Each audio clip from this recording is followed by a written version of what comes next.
In 1687, a court convicts a young woman of kidnapping, body snatching, and arson. They sentence her to burn at the stake, but they convict an empty chair. Julie Daubeny, see, never shows up to court.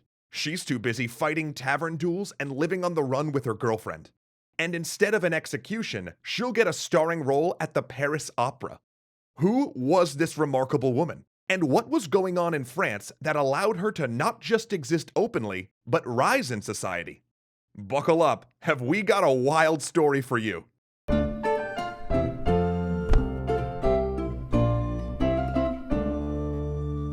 Julie's life began in unusual circumstances. She grew up in Versailles, the daughter of a middle-class family who worked for the king. But her father wasn't just any run-of-the-mill servant or bureaucrat. He was the secretary to the Comte d'Armagnac, the king's master of the horse. Basically, that means her father trained court pages and worked for the guy who was responsible for the royal stables and the king's retinue. The royal stables didn't just house horses. They were a bustling and critical part of life in Versailles, where over 1,000 blacksmiths, servants, saddlers, coachmen, and other employees kept the royal horses ready for the king's next trip, hunting party, or war. And Julie lived in this rough-and-tumble environment from the age of 9. There, she studied alongside the court pages who'd go on to serve in Louis XIV's court. And in doing so, she quickly mastered the courtly arts of reading, horseback riding, drawing, dancing, and especially swordsmanship.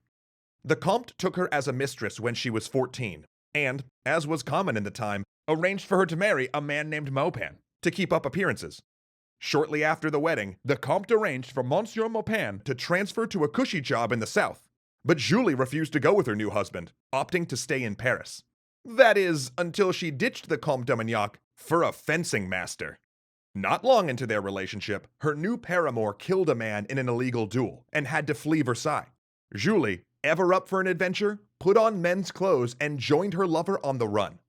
For the next few months, Julie and her fencing master tavern hopped across France, traveling, partying, and fighting duels.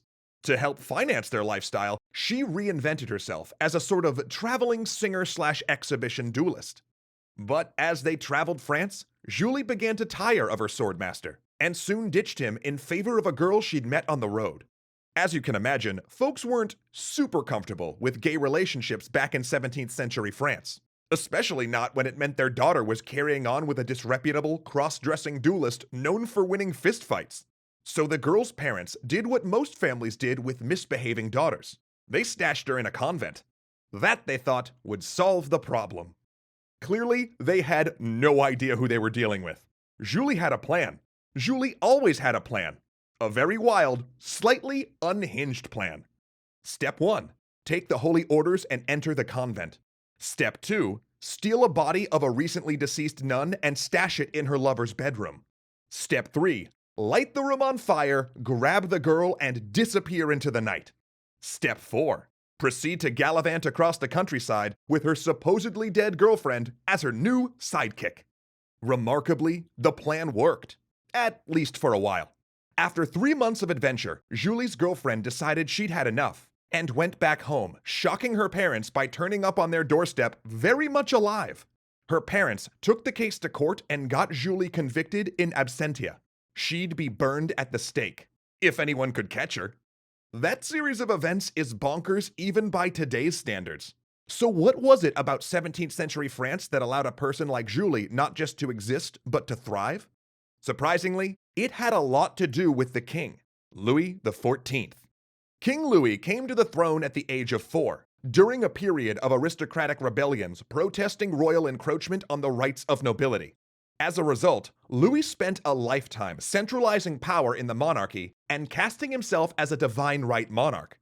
Part of this project involved using opulence and artistic patronage as a way to communicate his God-given power to the public, the nobility, and the church.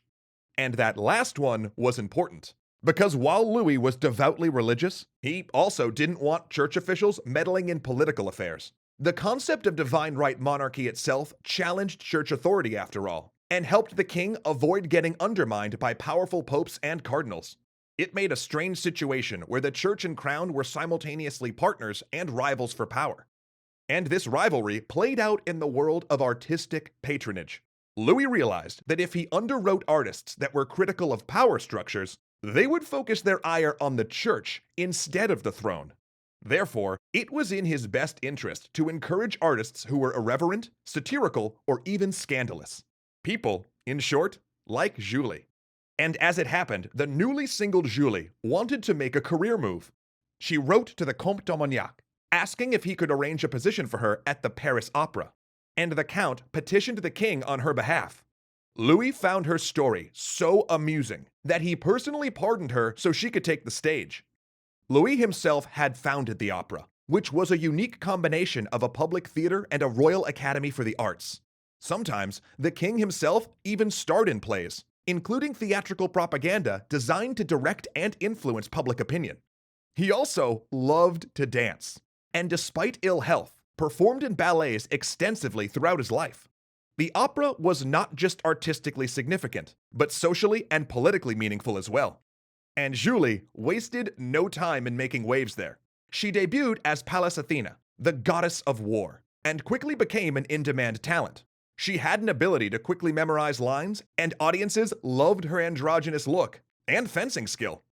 Backstage, she fought duels or slept with many of her co-stars, regardless of gender, and several of her most famous relationships began after crossing swords over a quarrel. In one famous incident, she publicly beat an actor for pestering her fellow actresses before a show. It might surprise you to hear that Julie never hid her bisexuality during her years on stage. In fact, she enjoyed a certain amount of royal protection.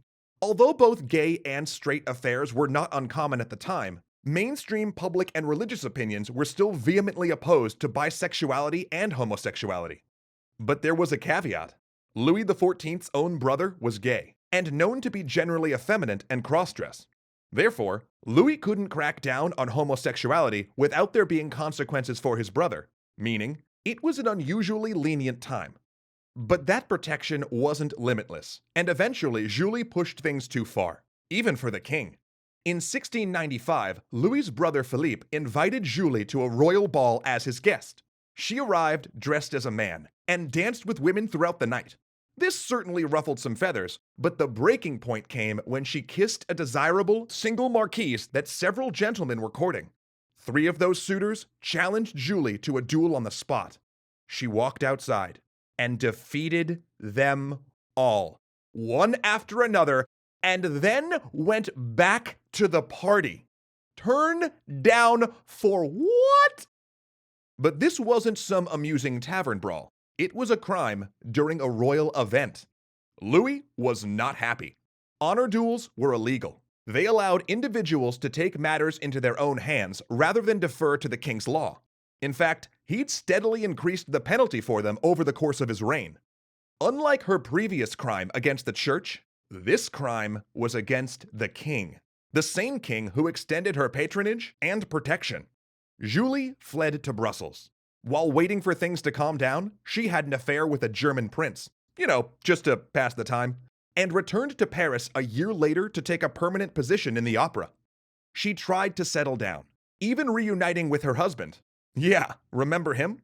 Her troublemaking days were hardly behind her, but she wouldn't be burning down any more convents. During those last years, she sang for the royal court many times, and in 1702, she reached the height of her career, performing an opera written specifically for her. But steady, predictable life never agreed with Julie. After a few years of domestic bliss and a few fistfights, Julie eventually fell head over heels in love with La Marquise de Florensac. When the Marquise died in 1705, Julie slipped into deep grief, retired from opera, and joined a convent, for real this time. She died there, at the age of 33. Julie's short, wild life reveals a lot about the world she lived in.